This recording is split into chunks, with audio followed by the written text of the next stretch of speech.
Let's continue learning about the Edit page by exploring the bottom section of the page. In the previous video, we explored the top section. One item of note is that while we were able to select various kit pieces in the top section by using this kit piece selector here, in order to select a different kit piece for the bottom section, you'll want to use these selectors down here at the top of the mixer section.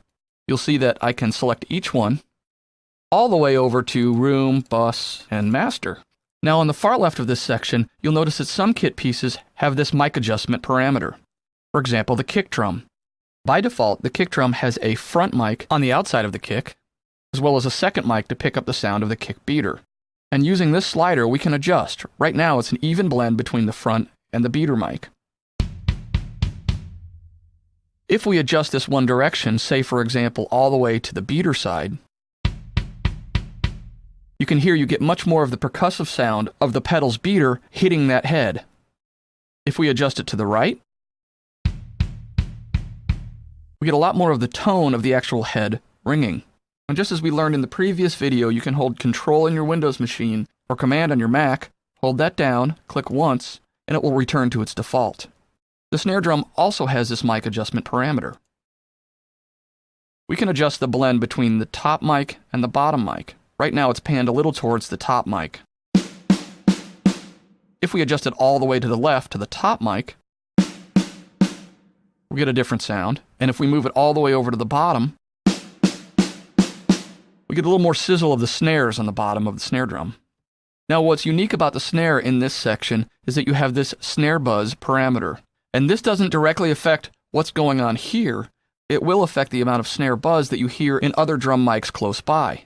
So let's take a look at the kick for a second. Now take a look down in the mixer section. One of the snare mics is picking up a little sound from the kick drum. If we drastically increase snare buzz, you'll see this meter jumping a little bit higher here, and as you play the kick drum, you'll hear the snares rattle.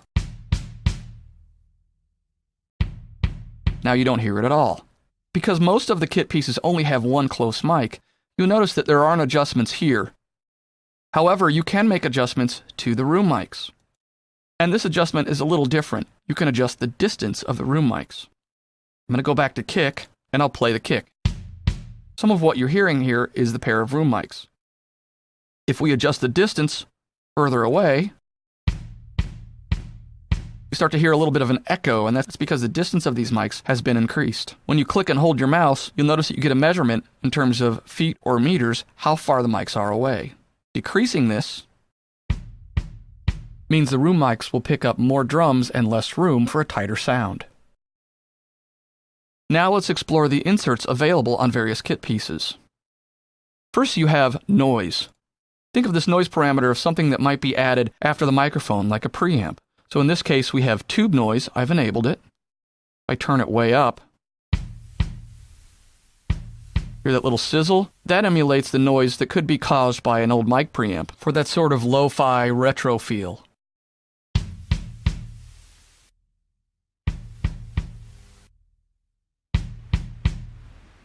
You can adjust the decay so it's longer or shorter, and you can adjust the level. I've got it up pretty high so you can hear it, but try turning it down and blending it in.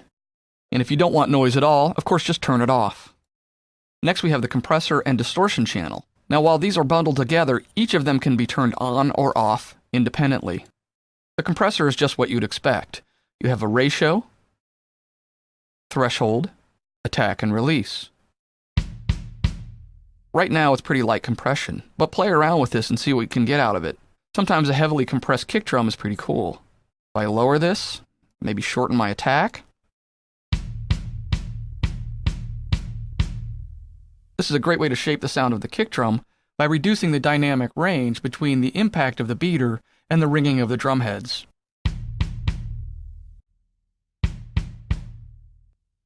The distortion section emulates what you'd expect out of a distortion pedal. So here we have crunch.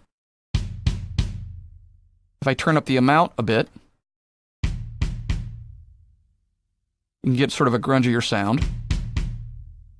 And you can blend the mix between the dry kick drum and the distortion. You also have high pass and low pass filters going into this distortion section, and you can choose from various distortion effects.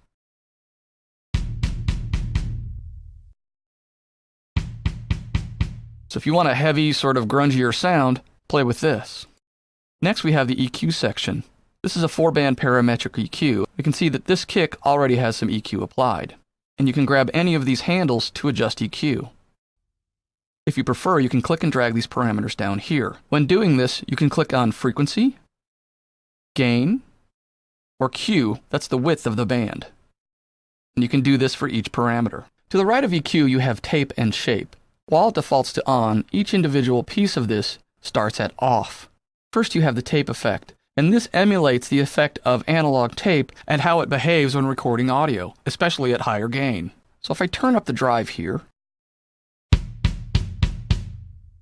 I turn up the bottom,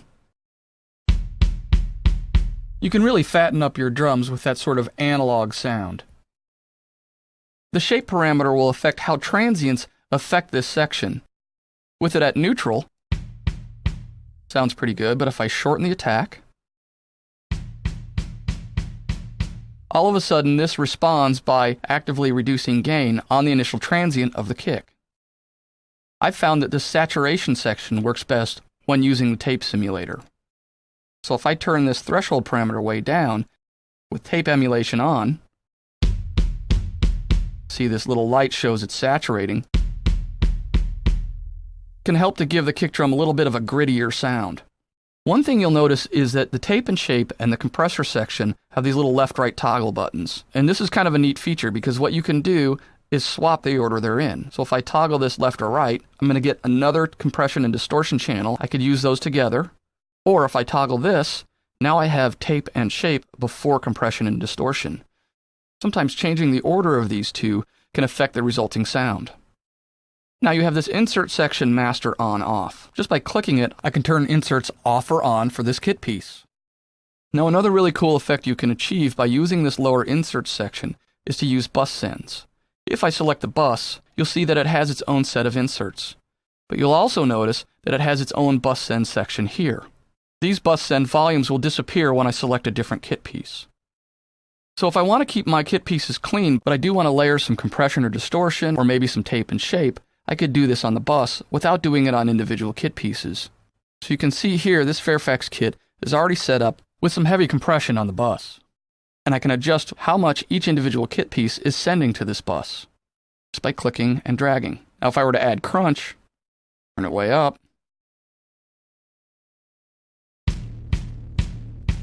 now that crunchy heavy effect is coming through the bus. If I want just a little bit of it in the background, I could adjust the output here, or on the mixer, and sort of blend it in with the rest of the kit pieces and their close mics. So this is a really handy way to have things like compression and distortion while keeping individual kit pieces somewhat pristine. And like I always say, the best thing to do is play around with these parameters and see what kind of sounds you can achieve. And don't forget, if you find something that you really like, save it as a preset because it's not going to be saved with the factory preset. In our next video, we'll explore the effects page in Addictive Drums 2. Thanks for watching.